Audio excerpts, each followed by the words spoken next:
Hello, and welcome back to the Unleash the Archer's Abyss audiobook. This is Chapter 7, The Wind That Shapes the Land.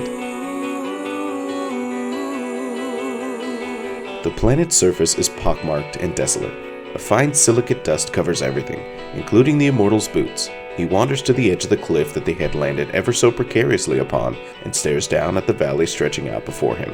The riverbed has long been dried out, and the vegetation that was probably once lush and thriving is now a choked-out, ghostly, shriveled-up shadow of its former self. Trees stand gnarled and dehydrated on the river's bank and dot the rocky, life-starved landscape as far as the eye can see. An unnatural structure looms far in the distance, but it is so dilapidated it barely stands out from the rocky outcroppings that had once been its foundation. The Immortal tries to imagine what creatures would have made their lives here, and wonders if they had had any success at it. "She's coming!" The grandson shouts from behind him, and the Immortal turns to see him pointing over the cliff's edge to their right. Sure enough, another ship has entered the atmosphere and is descending in a much more controlled manner than the two men had managed. The Immortal readies himself. The grandson has outfitted him with one of the same tight-fitting suits he himself chose to wear, and a pair of those comfortable yet surprisingly agile boots. He also introduced him to the armory, where the Immortal had chosen 3 blades, a long sword strapped across his back like a quiver, and 2 short swords secured tightly at his hips for easy accessibility. The grandson has chosen something called a particle weapon, which the Immortal vaguely recalls from his altercation with the Matriarch's army. A force 10,000 strong, led by her youngest, most cowardly son, who had delighted in calling himself a general when really he was the farthest thing from it.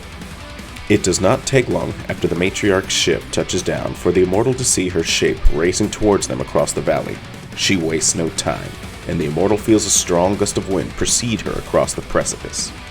Without a second thought, the Immortal runs to the edge and throws himself off of it. Short swords held firmly in both hands, he rushes to meet her advance.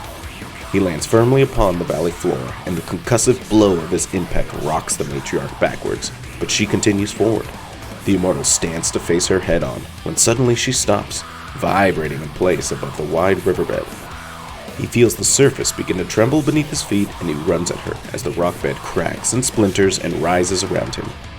As if it were made of tiny stones, she throws the surface of the planet at him. She takes pieces of the cliffside behind him, and those come rushing toward him as well. He dodges and parries the boulders as they fly around him. All the while, he gains ground on her step by step, pushing closer and closer. Suddenly, a bright blue ball of light soars over his shoulder and smashes a rock to pieces right in front of him.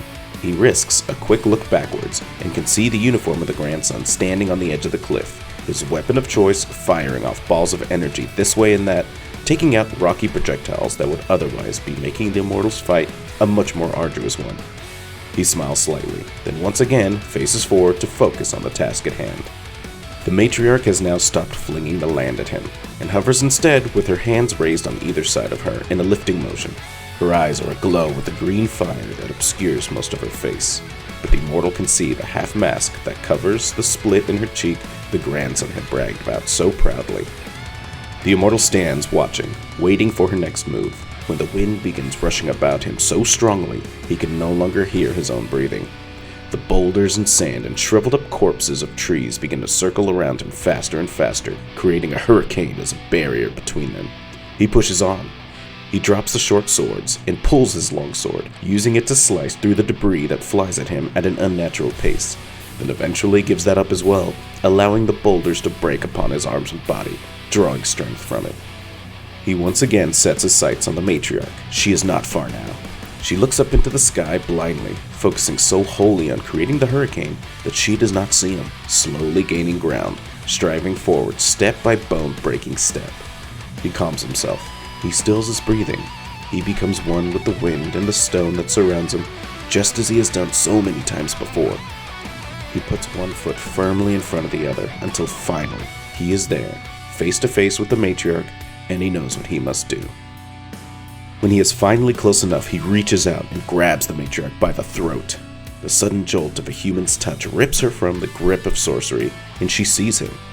Her once again human eyes open wide in terror, and before she can scream, he squeezes. The wind stops. The sand and trees and stones in the sky fall to the ground. The clouds fade away like wisps, parting to reveal the stars in the twilight night. The Immortal looks back to the Matriarch to see that her eyes have gone completely dark, and he drops her body to the ground without ceremony. He looks at her lying there and can't believe it is done. All this struggle, all this self-doubt, and all he had to do was trust in himself to push past the barriers of his own heart. He turns around to return to the ship and sees that half the cliffside is gone, fallen away to the valley below. Their ship lays there as well, covered in remnants of the mountainside. He runs. He screams, throwing boulders aside as if they weighed nothing at all. He yells for the grandson as the tears begin to roll down his cheeks until finally, a cough echoes from beneath. He digs to reveal an arm, then a shoulder, and then a face. The grandson smiles, and the Immortal can see the blood between his teeth.